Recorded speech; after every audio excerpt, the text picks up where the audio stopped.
بسم اللہ الرحمن الرحیم۔ السلام علیکم جی بچوں، کیسے ہیں آپ لوگ؟ لے جی بچوں، چیپٹر نمبر 3 کا سیکنڈ یہ ٹاپک ہے ہمارے پاس، خواتین کے ساتھ حسن سلوک۔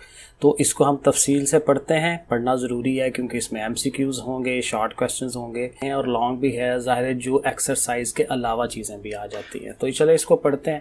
دیکھیں، کہتے ہیں جی خواتین خاندان اور معاشرے کا اہم ترین اور اساسی رکن ہے۔ ظاہر ہے کہ ان کے بغیر سوسائٹی جو ہے، خاندان جو ہے وہ نہیں چلتا۔ مختلف تہذیبوں اور معاشروں میں خواتین کو بہت سے حقوق سے محروم رکھا گیا اور ظلم و ستم کا شکار بنایا گیا۔ اسلام نے اپنے پیروکاروں کو یعنی اپنے ماننے والوں کو خواتین کے حقوق ادا کرنے اور ان سے حسن سلوک کا حکم فرمایا کہ ان کے ساتھ اچھا سلوک کرنا ہے۔ اللہ تعالیٰ نے قرآن مجید میں خواتین کے ساتھ حسن سلوک کا حکم دیتے ہوئے ارشاد فرمایا، وَعَاشِرُوهُنَّ بِالْمَعْرُوفِ، یہ سورہ نساء کی آیت ہے اور ترجمہ اس کا کیا ہے کہ ان کے ساتھ حسن سلوک کا برتاؤ کرو۔ اور یہ جو صورت دیکھیں نا، نساء نام ہی خواتین کے نام کے اوپر ہی وہ صورت کا نام رکھ دیا۔ آپ صلی اللہ علیہ وسلم کے فرامین مبارکہ یعنی کہ جو باتیں نبی کریم صلی اللہ علیہ وسلم نے ہمیں کہی ہوئی ہیں اور سیرت طیبہ یعنی ان کی جو زندگی ہے، ان سے خواتین کی قدر و منزلت اجاگر ہوتی ہے، پتہ چلتا ہے کہ کتنا مقام ہے خواتین کا معاشرے کے اندر۔ نبی کریم صلی اللہ علیہ وسلم نے خواتین کے ساتھ حسن سلوک اور اچھے برتاؤ کی تاکید فرمائی۔ سیدہ عائشہ رضی اللہ تعالیٰ عنہ فرماتی ہیں کہ رسول کریم صلی اللہ علیہ وسلم نے فرمایا، تم میں سے بہترین وہ لوگ ہیں جو اپنی عورتوں کے ساتھ اچھا برتاؤ کرتے ہیں، اور میں تم میں سے اپنے گھر والوں کے ساتھ بہترین برتاؤ کرنے والا ہوں۔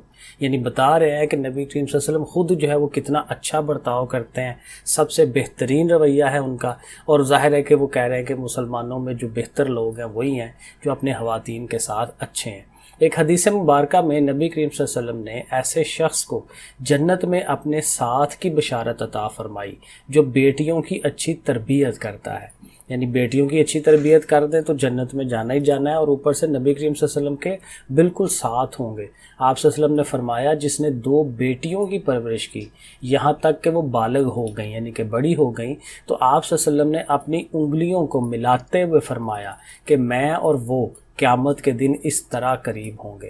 تو دیکھیں نا، اس سے بڑا جو ہے وہ اعزاز انسان کے لیے کیا ہوگا کہ نبی کریم صلی اللہ علیہ وسلم کے بالکل ساتھ جو ہے آپ رہ رہے ہیں، جنت میں رہ رہے ہیں، اور اتنے بڑے مقام کے اوپر آپ رہ رہے ہیں۔ تو آپ صلی اللہ علیہ وسلم نے بیٹی کی پرورش کو جنت کا سبب قرار دیتے ہوئے ارشاد فرمایا، جس کی ایک بیٹی ہو اور وہ اسے زندہ دفن بھی نہ کرے، اس کی توہین بھی نہ کرے، اور اپنے بیٹے کو اس پر فوقیت بھی نہ دے، جو آج کل ہم بہت زیادہ کرتے ہیں، بیٹوں کو زیادہ اہمیت دیتے ہیں اور بیٹی کو کم دے رہے ہوتے ہیں، تو اللہ تعالیٰ اس کے بدلے میں اسے جنت میں داخل کر دے گا۔ تو جنت حاصل کرنی دیکھیں کتنی آسان ہے کہ اگر بیٹی آپ کی ہے تو آپ نے اس کی تربیت اچھی کرنی ہے، اس کی توہین نہیں کرنی، بیٹوں کے جتنا لیول ہی رکھنا ہے، اور اس کو جو ہے آپ جنت ایزیلی مل جائے گی۔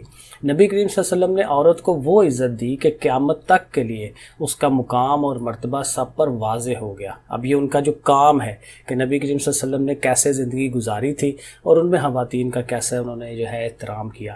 حضرت عائشہ رضی اللہ تعالیٰ فرماتی ہیں کہ جب حضرت فاطمہ الزہرا رضی اللہ تعالیٰ عنہ نبی کریم صلی اللہ علیہ وسلم کے خدمت میں حاضر ہوتی تو آپ صلی اللہ علیہ وسلم انہیں خوش آمدید کہتے ہوئے کھڑے ہو جاتے، ان کا ہاتھ پکڑتے، ان کی پیشانی کو بوسہ دیتے اور انہیں اپنی جگہ پر بٹھاتے۔ تو دیکھیں نا کتنا زیادہ احترام ہے۔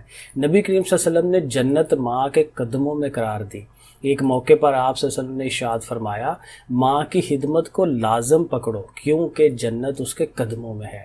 تو ظاہر ہے ماں بھی تو ایک خاتون ہی ہے نا، عورت ہے، تو اس کی بھی خدمت کرنی، اتنا زیادہ مقام جو ہے وہ عزت ساری رکھی ہے۔ تو آپ صلی اللہ علیہ وسلم کی رضائی والدہ یعنی وہ والدہ جنہوں نے ان کو پالا تھا، دودھ پلایا تھا، حضرت حلیمہ سعدیہ رضی اللہ تعالیٰ عنہ آپ صلی اللہ علیہ وسلم کے پاس آئیں تو آپ خاتم النبیین صلی اللہ علیہ وآلہ وسلم نے ان کے احترام میں اپنی چادر بچھائی اور بہت دیر تک ان کے ساتھ گفتگو فرماتے رہے۔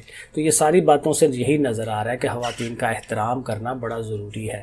اللہ تعالیٰ نے اعمال صالحہ کی جو صلاحیت مرد کو عطا فرمائی ہے وہ عورتوں کو بھی بخشی ہے۔ یعنی جو اچھے کام جو ہیں وہ جن سے جنت مل سکتی ہے انسان کو، جو مردوں کو دی ہیں وہ چیزیں وہ عورتوں کو بھی دی ہیں کہ وہ بھی وہ چیزیں کر سکتی ہیں۔ البتہ مرد اور عورت کے دائرہ عمل میں تھوڑا فرق ہے، لیکن ظاہر ہے کہ اس آدمی کو اور طرح سے بنایا ہوا ہے، عورت کو اور طرح سے، تو دونوں کے کاموں میں تھوڑا بہت ظاہر فرق آ جاتا ہے۔ مرد اگر میدان میں جا کر جہاد کرتا ہے تو عورت اپنے بیٹوں کی اچھی تربیت کر کے انہیں مجاہد بنا سکتی ہے۔ اللہ تعالیٰ نے خواتین کا اجر ان کے مزاج کے مطابق کام میں رکھ دیا ہے کہ جو ان کا کام ہے وہ کرتی جائیں تو انشاءاللہ ان کو اس کا اجر ملے گا۔ عہد نبوت میں، یعنی کہ جب نبی کریم صلی اللہ علیہ وسلم موجود تھے، خواتین مختلف شعبوں میں مختلف خدمات انجام دیتی تھیں۔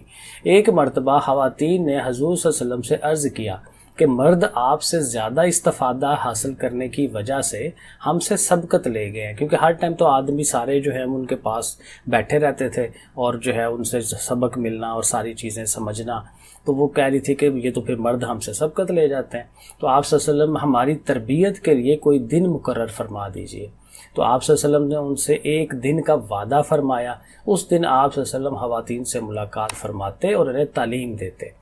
اسلامی تعلیمات کی روشنی میں ہم پر یہ بات واضح ہو جاتی ہے کہ خواتین کا احترام کریں، خواتین پر آوازیں کسنے، گھور کر دیکھنے۔ اب یہ وہ امپورٹنٹ باتیں بتائی جا رہی ہیں جو آج کل ہمارے سوسائٹی میں ہو گئی ہوئی ہیں، تو ان سے بچنا ہے، کیونکہ ورنہ پھر وہی بات ہے کہ ہم تو اسلام کے اصولوں کے الٹ چلے جائیں گے۔ تو خواتین پر آوازیں کسنے، گھور کر دیکھنے، ان کا مذاق اڑانے، خواتین کے تعلیمی اداروں کے باہر رش لگانے اور راستوں میں بیٹھنے سے اجتناب کرنا چاہیے، بچنا چاہیے۔ عوامی مقامات پر مختصر لباس پہننے سے گریز کریں اور ملازم پیشہ خواتین کا احترام کریں، جو آج کل ہماری سوسائٹی میں بہت خراب ہو گیا ہے معاملہ یہ، کیونکہ خواتین کے احترام کے بغیر کوئی معاشرہ ترقی کی منازل طے نہیں کر سکتا۔ تو یہ تو سارا ہو گیا۔ اب دیکھیں اس کے MCQs جو ہیں، جنت کس کے قدموں میں ہے؟ ماں کے قدموں میں ہے۔ کون سا شخص 2 انگلیوں کی طرح نبی کریم صلی اللہ علیہ وسلم کے قریب ہوگا؟ 2 بیٹیوں کی اچھی تربیت کرنے والا۔ نبی کریم صلی اللہ علیہ وسلم حضرت فاطمہ الزہرا کے احترام کے لیے کیا کرتے تھے؟ کھڑے ہو جاتے تھے۔ نبی کریم صلی اللہ علیہ وسلم نے بلائی کی وصیت فرمائی کس کے ساتھ؟ عورتوں کے ساتھ۔ نبی کریم صلی اللہ علیہ وسلم نے حضرت حلیمہ رضی اللہ تعالیٰ عنہ کے استقبال کے لیے کیا کیا تھا؟ اپنی چادر ان کے قدموں میں بچھا دی تھی۔ یہ تو MCQs ہو گئے، اور مختصر سوال ہیں، 5 مختصر سوال ہیں آپ کے سامنے ہیں یہ، اور ایک لانگ کویسچن ہے۔ پہلا شارٹ سوال ہے، اسلام کی آمد سے پہلے عورتوں کے ساتھ کیسا سلوک کیا جاتا تھا؟ تو یہ شروع میں ہی ایک لائن انہوں نے دی ہوئی ہے، کچھ زیادہ نہیں دیا ہوا ہے، تو آپ ایسے سٹارٹ کر سکتے ہیں کہ اسلام سے پہلے مختلف معاشروں میں خواتین سے بہت برا سلوک کیا جاتا تھا، ان کو زندہ دفن کر دیا جاتا تھا۔ یہ 1-2 باتیں لکھ کے نا، اس کے بعد یہ ایک لائن لکھ لیں، تو پھر آپ کا یہ ایک شارٹ سوال جو ہے 2 نمبر کا اچھا بن جائے گا۔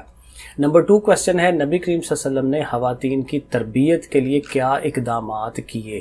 تو اقدامات جو ہیں وہ آگے جا کے یہاں پہ آئے گا۔ یہ ان کے لیے دیکھا نا ایک دن جو مقرر کر دیا تھا، تو یہ جو تقریباً 2.5-3 لائنیں ہیں یہ آپ نے تیار کرنی ہے، یہ ایک مرتبہ خواتین نے، ٹھیک ہے نا، یہ آپ کو نظر آ گیا۔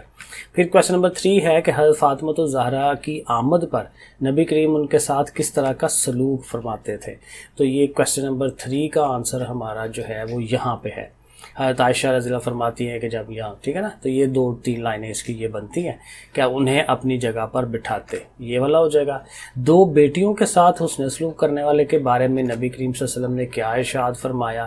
تو وہ یہاں پہ ہے، ٹھیک ہے۔ تو یہ پورا پیراگراف، یہ بھی 2.5 لائنیں بنتی ہیں، شارٹ کویسچن ہے، اوکے ہے۔ اور لاسٹ والا شارٹ ہے کہ ہمیں خواتین کے ساتھ کس طرح کا رویہ اختیار کرنا چاہیے؟ تو یہ اینڈ پہ ہے، کیونکہ اینڈ پہ ہمیں یہ باتیں سکھائی گئی ہیں نا، تو یہ یہاں سے اسلامی تعلیمات کی روشنی میں سے لے کے نا، تو راستوں میں بیٹھنے سے اجتناب کریں۔ میرے خیال میں یہاں تک یہ بالکل صحیح ہے، اگر تھوڑا کم لگتا ہے تو اور اس کو آگے لے جائیں کہ ملازم پیشہ خواتین کا احترام کریں، یہاں تک کر لیں، یہ صحیح ہو جائے گا۔ اور اینڈ پہ ایک لانگ کویسچن ہے کہ سیرت طیبہ کی روشنی میں خواتین کے ساتھ حسن سلوک پر جامع نوٹ لکھیں۔ اب ظاہر یہ لانگ کویسچن ہوتا ہے، تو اس کے لیے آپ یہ جو سٹارٹنگ والا ہے نا، یہاں سے آپ سٹارٹ کریں، کدھر گیا، ادھر سے، یہاں سے، کہ نبی کریم صلی اللہ علیہ وسلم نے خواتین کے ساتھ حسن سلوک اور اچھے برتاؤ کی تاکید فرمائی، ٹھیک ہے، ادھر سے سٹارٹ کریں، ٹھیک ہے، یہ سارا لکھیں۔ اس کے بعد یہ جو پیراگراف ہے یہ ویسے بھی ہم نے شارٹ سوال میں یاد کیا ہوا ہے، تو اس کو شامل کر لیں ساتھ، کیونکہ یاد تو پہلے سے کیا ہوا ہے، تو یہ بھی شامل ہو جائے گا۔ اس کے بعد یہ جو حضرت عائشہ والا ہے پورا پیراگراف یہ بھی، کیونکہ یہ بھی شارٹ کویشچن ہے، اس کو بھی ساتھ شامل کر لیں. یہ جو حضرت حلیمہ سعدیہ والے یہ ایک ایگزامپل ہے، اس کو بھی ساتھ شامل کریں، اور اینڈ والے یہ جو دونوں پیراگرافس ہیں ان کو بھی شامل کر لیں. ٹھیک ہے، تو پھر آپ کا پراپر یہ لانگ بن جائے گا. ٹھیک ہے جی، اوکے، پھر اللہ حافظ.